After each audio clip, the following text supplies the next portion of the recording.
예, 반갑습니다. 안녕하세요. 네, 반갑습니다.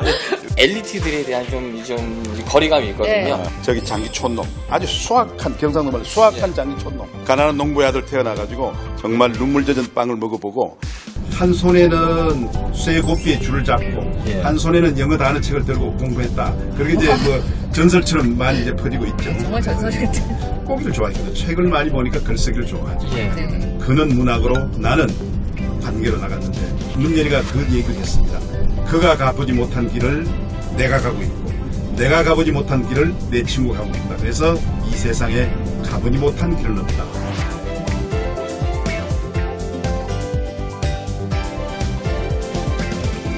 행정고시를 그때 당시에 수석으로 했잖아요. 예. 근데 이게 또 굉장히 이력이 또 남다르긴 하더라고요. 이게 처음 본 시험이었고 학생회장이었죠. 그렇습니다. 예. 제가 3학년 때 연대 학생회장을 하다가 그때 한때는 뭐 유신 반대 데모 뭐 이런 걸로 해서 제가 군에 이제 좀 먼저 징집이 돼 갔다가 저는 이제 그때까지는 남은 집에서 가정교사를 하면서 제 혼자만의 시간을 가져본 적이 없습니다. 3학년 2학기 때 복귀를 해서 제가 도서관에 그 고시 공부하는 방이 있습니다. 조그마한 방이 한 30명. 거기에 군복을 입고 그리고 이 냄비 몇 개 하고 책 몇 가지를 사가지고 거기에 들어가서 숙식을 거기서 합니다. 잠은 거기서 이제 그 책상 조리에서 자고 거기서 난로 위에 라면 끓이고 밥 먹고 하면서 하는데 그랬습니다. 저는 이 시험에 붙지 않으면 이번에 합격하지만 평생 고시 공부할 기회가 없다. 나에게는. 그러니까 배수의 진을 치고 공부를 했죠. 그래서 뭐 남들이 같은 동료들도 고시 공부를 하면서 박명길 고시 공부하는 거 보면서 신들린 듯이 공부를 했다. 그렇게 했습니다. 그래 말 그대로 한순간의 호흡, 내가 왜 지금 숨을 쉬고 있지? 한 숟갈의 밥, 내가 왜 한 숟갈의 밥을 먹고 있지? 왜 한 그릇의 보행 걷고 있지? 이건 뭐 고시 합격을 위한 것이다. 라고 몰아갔습니다. 정말 열심히 했습니다. 야. 24시간 중에 19시간 공부하고 5시간 잠 잤거든요. 그렇게 하니까 1차 시험에 또 그것도 수석, 2차 시험도 첫 시험인데 수석. 그건 제가 잘 써서 그런 게 아니고 하늘이 수많은 고시 영수생이 있는데 이 중에 가장 절박한 상황에 있는 사람, 가장 열심히 한 사람이 누구냐? 박명재다. 그래서 나에게 수석을 준 겁니다. 저는 지금도 그렇게 생각하고 있어요. 그렇게 이제 행정가로서의 길이 시작이 된 거잖아요. 예, 그러면서 대통령들도 뭐 제가 듣기로는 많이 다들 뭐 거치셨다고 예. 들었어요. 예, 4분의 대통령이 오셨습니다. 예. 공문으로 들어와가지고 그 청와대 행정비서관, 청와대 비서관 들어가기 힘들지 않습니까? 그렇죠. YS 대통령 때 처음 들어가가지고 거기서 1년 반 하고 그 다음에 김대중 정부로 정권이 바뀝니다. 청와대 비서관이 그때 53명 있었는데 정부나 정권이 완전히 다르니까 네. 경상도 정권에서 보통 바뀌거든요. 네, 그리고 또 완전히 YS 정권하고 DJ 정권은 완전히 다르지 않습니까? 53명의 비서관 51명이 다 바뀝니다. 딱 2사람이 남습니다. 그중에 제가 한 사람 남고 외교안보 비서관 하던 송민순 씨 참. 예, 예. 네, 그 외교부 장관 예, 했던 그럼요. 그분이 남습니다. 제가 김대중 대통령까지도 남아가지고 제가 그 행정비서관을 했습니다. 그건 제가 아시다시피 장기 촌놈에 제가 돈이 있습니까? 빽이 있습니까? 연줄이 있습니까? 일로서 선물을 받죠. 제가 일을 워낙 열심히 또 성실히 잘 하니까. 그 다음에 참여정부 노무현 대통령실에 제가 행정자치부 장관을 하게 됩니다. 그렇죠. 아시다시피 제가 뭐 노사모도 아니고 그렇지 않습니까? 노사모도 예. 아니고 그 무슨 개인 그쪽 그 캠프하고 전혀 관련이 없는 직업 공무원이었죠. 그분이 내가 중앙공무원 교육원장 할 때 와보시고 대한민국의 정부의 혁신 또 지방행정, 국가행정을 제대로 할 수 없는 당입니다. 해서 제가 어렸을 때 발탁이 돼가고요. 그런 행운이 제게 있었습니다. 몇 안 되는 분들 중에 한 분이신데, 그러니까 실력으로 이제 인정을 받아서 뭐 저는 분명히 그렇게 얘기하고 있습니다. 분명히 당파나 이런 예. 좌우를 넘어서서 뛰어넘는. 이제 예. 네 분의 대통령과 함께 일을 하셨어요. 예. 그러면 이 네 명의 대통령 중에 예. 나는 개인적으로 제일 잘 맞더라. 굳이 한 명을 꼽는다면 요즘 어려운 질문이겠습니다. 예. 대통령 한 평가를 말이에요. 예. 네, 좋죠. 이분들을 모시고 지방 행사에 가게 됩니다. 제가 행정비서관이기 때문에 네. 각 지역의 뭐 시도 의원들 주민들이 모여가지고 이제 이 지역에 이런 사업을 해주십시오 하고 이제 얘기하거든요. 와이서 대통령은 우리가 서준대로 합니다.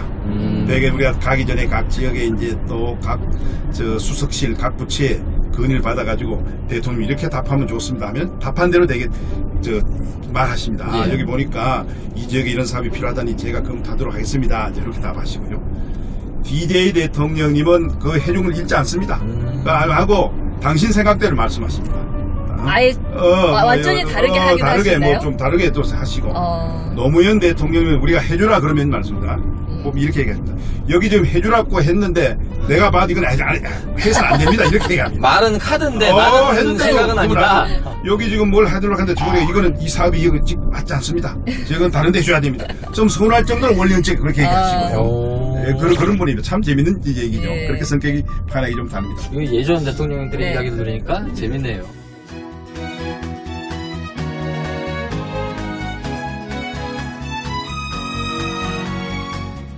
저희가 지금 네. 이야기를 하다 보니까 도착한 곳이 우리 포항의 산업단지, 네. 예, 블루벨리 산단지잖아요. 블루벨리 국가산업단지 입구에 예. 들어섰습니다. 그렇게 이곳에 대한 관심도가 굉장히 높으시죠. 관심도 저뿐만 아니고 포항 시민 모두의 관심이 여기 집중되어 있습니다. 예. 포항이 많이 어렵죠. 포항의 이 발전은 지금은 거의 포스코에 의존하고 있습니다. 포항 경제 발전에서 70%를 갖다가 철강 산업에 의존하고 있습니다. 근데 이 철강 산업이 사양 산업이 되고 만약에 이 철강 산업이 위축될 때는 어떻게 됩니까? 포항의 경제가 한없이 위축됩니다. 다양한 산업을 유치해서 포항의 새로운 성장 동력 유치하기 위해서 유치한 것이 바로 이 포항 블루벨리 국가산업단지입니다. 그렇죠. 정말 여기 중요하거든요. 여기 지금 185만 평, 앞으로 더 확대되면 220만 평이 되게 되는데 여기를 갖다가 개발해가지고 철강산업뿐만 아니고 기계산업, 정밀산업, 항공산업, 우주산업, 조선사업 이런 많은 산업들이 들어와야 됩니다. 와, 이렇게 직접 와보니까 저희가 예상했던 것보다 훨씬 규모가 크고, 야, 벌써부터 기대가 가득한데요.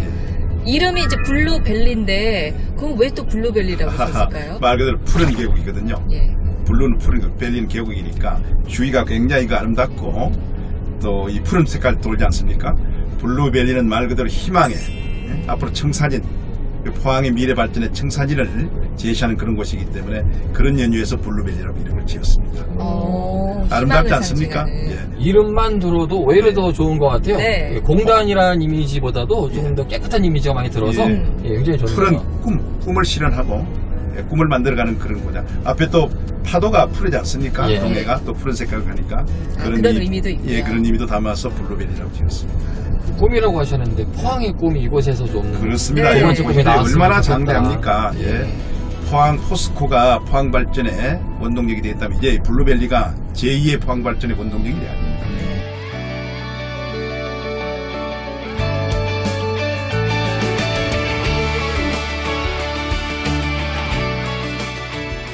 여기 앞으로 공장이 들어서게 되면 무려 5만 명 내지 8만 명의 일자리가 창출됩니다.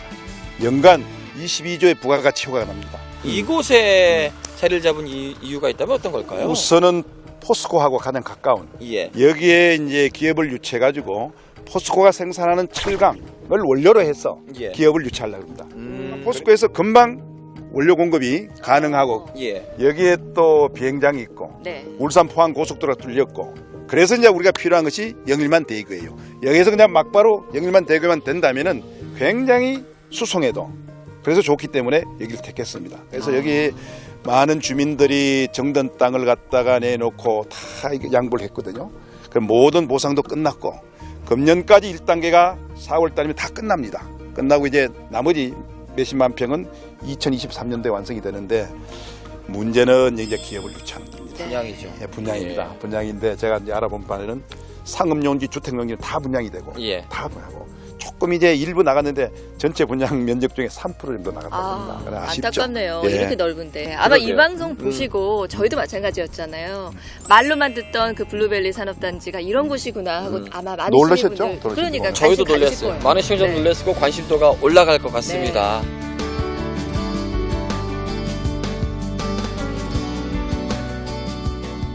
지역구가 아무래도 우리 남구 그리고 울릉이시다 보니 이번에는 울릉도 이야기를 좀 해볼게요. 예, 예. 아 울릉도도 사실은 현안이 굉장히 많잖아요. 너무 많죠. 예. 주민들 뭐 수건 사업도 뭐 한두 예. 가지가 아니고. 그러게. 예. 울릉공항 되나요? 안 되나요? 울릉광 됩니다. 울릉이 한 10,000명 정도 인구가 지금 살고 있지 않습니까? 예. 현해의 우리 섬이고 또 옆에 우리 독도가 있어서 영토 주권의 최후 보입니다. 저는 사실 포항 못지않게 울릉도 독도에 대한 관심을 많이 가지고요. 특별지원법도 지금 국회에 내놓고 있고 예산 확보를 많이 했습니다. 그 오랜 기간 뚫리지 않았던 일주도로도 완성이 됐고요. 예. 가장 궁금한 이제 울릉공항. 네. 그렇죠. 그게 재작년에 4,700억 규모로 그게 다 돼가지고 착공까지 돼가지고 입찰 공고까지 나갔습니다. 예. 입찰 공고 나서 포스코 건설에서 입찰 받아가지고 했는데 그때 공항을 만들기 위해서 바다를 이제 그 메워가지고 방파제 만들어가지고 저 독거가 형식을 하게 되는데 울릉도에 있는 어떤 돌산을 사가지고 그 돌을 채취해가지고 공사를 하려고 그랬는데 나중에 알아보니 그 시험을 해봤더니 그게 강도가 약해요. 그래서 포기하게 된 거예요. 그 육지에서 돌을 가져야 됩니다. 그게 얼마나 많은 그 운반비하고 또 이 공사비가 들겠습니까? 그러네요. 그러다 보니까 포스코 건설이 포기를 해버렸어요. 포기를 못하겠다고. 예. 그러다 보니까 이 공사비를 다시 책정하게 돼 있습니다. 원래 4,750억인데 기존 공사비보다 500억이 더 들어가게 되면 다시 예비 타당 조사를 해야 됩니다. 그래서 그걸 갖다가 면하기 위해서 한 400억 규모 정도 해가지고 요번에 다 통과됐고요. 그래서 예산 확보가 됐고 금년에 한 20억 국선 기초 들어가게 되고요. 그리고 또 하나 문제가 됐던 것이 비행기가 뜨게 되면은 그 해군하고 공군 작전 그렇죠. 공력상의 문제가 있습니다. 예. 그것도 어려움이 있었는데 그것도 이번에 해결이 잘 돼가지고 완전히 문제가 없다고 이번에 그 해군군으로부터 확약서를 받았습니다. 받아가지고 이제 곧 착수하게 될 것입니다. 희망을 가지도 좋겠습니다. 야. 울릉도의 드디어. 하늘길이 예, 하늘길이 비행기가 열립니다. 예. 열리네요. 예. 그러게요. 네. 아니 그 우리 포항에 자주 지역에 내려오시다 보면 행사 많이 가시죠? 예. 행사 가다 보면은 노래 시키는 분들도 많은가요? 노래를 가- 잘하신다는 소문을 들은 것 같은데요. 가끔 저 노래를 좀 우리 이제 어머님들이 하시라 그럽니다. 예. 예. 그럴 때마다 뭐 종종 너무 빼시지 않고 예. 좋아하시는 노래를 들려주시곤 하시죠? 예, 합니다. 가끔 어떤 합니다. 노래를 많이 하세요? 근데 어르신네들이 이제 좋아하시는 노래가 예. 저도 사실 어릴 때 16살에 고향 떠나가지고 서울에 그래서 제가 그 에피소드 하나만 얘기한다면은 제가 처음 서울에 갔더니요 그 커피라는 것을 먹더라고요. 잔 예. 조금만 타서 그때 여기 포항에서는 커피 생각도 못한 시대인데 그렇죠. 커피를 타서 한 잔 주고 하는데 아니 저렇게 맛있는 커피를 그렇게 저 대접에 한 그릇씩 주면 좋을 텐데 조그만 잔에 주지 않습니까? 저거 좀 시큼 먹어봤으면 좋겠다 해가지고 주인들이 어느 날 없는 사이에 양푼에다가 양푼에 양푼에 큰 양푼 있죠? 양푼에다가 그 하늘에서 드셨구나. 커피를 갖다 타고 한냄비를 설탕도 좀 드셨군요. 넣고 해가지고 막 한 양푼을 만들어가지고 막 그걸 갖다가 아침부터 저녁까지 꿀꿀 얼마나 많이 먹었더니 와. 어떻게 그래. 되셨어요? 제가 일주일간요 정신이 몽롱하고요. 이게 잠도 못 안 자고. 오고요. 자는 잠도 안 오고 예. 그래서 제가 평생 먹을 커피를 먹어가지고 지금 한 잔의 커피를 안 먹습니다. 아, 저 커피 트라우마. 제가 뭐 장관이 돼서 외국에 나가면 커피 주지 않습니까? 예. 입에 대고 절대 못 대면서. 그래서 우리 주위에 아는 사람 알고 있습니다. 박명재는 커피 안 먹는다. 야. 그런 에피소드 있습니다만은. 그래서 이제 그 부모님들 어릴 네. 때 친구도 고향이 그리워서 불렀던 노래가 그 향수란 노래가 있습니다. 박경혜 네. 부르는. 근데 그 노래를 가끔 부르면 어르신들이 굉장히 좋아해요. 그렇죠. 네.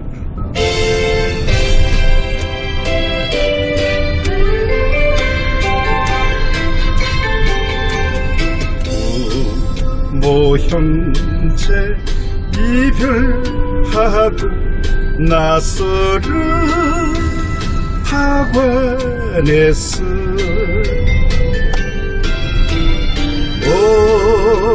어머님의 자장가를 노래하던 그 시절이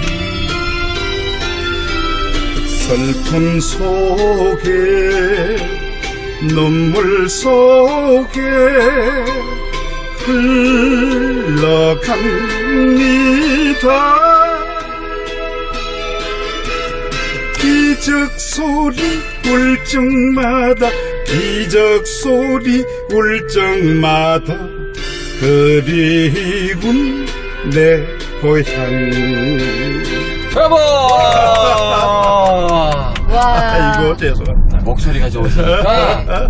아니 뭐 글도 잘 쓰시고 노래도 잘하시고 맞잖아요. 못하는 게 맞습니다. 없으시네요. 별 말씀. 아. 야. 네, 고향의 풀 한 폭이 나무 한 그루 돌 하나도 소중하고 귀중하고 그래서 이 우리 시민들이 이 고향을 위해서 일할 수 있는 그 선택의 기회를 주셔서 얼마나 감사한지 모르겠습니다. 그러게 말입니다. 예. 예. 오늘 저희가 택시 네. 맺으면서 별명을 하나 지어드리자고요. 예. 저희가 좀 고급스러운 엘리트라고 생각을 했는데 네. 예. 아니네요. 장기 촌놈, 야, 촌놈이다. 진국 촌놈, 예, 알겠습니다. 경상도말로 수확한 촌놈이라고. 예, 슈악한 촌놈이요. 예, 슈악한 촌놈, 네. 예, 박명재가 예, 우리 촌놈. 시민들과 조금 더 예. 가까워지고 또 예. 오랫동안 함께하기를 기원하겠습니다. 예. 네, 오늘 말씀 잘 들었습니다. 감사합니다. 감사합니다. 예.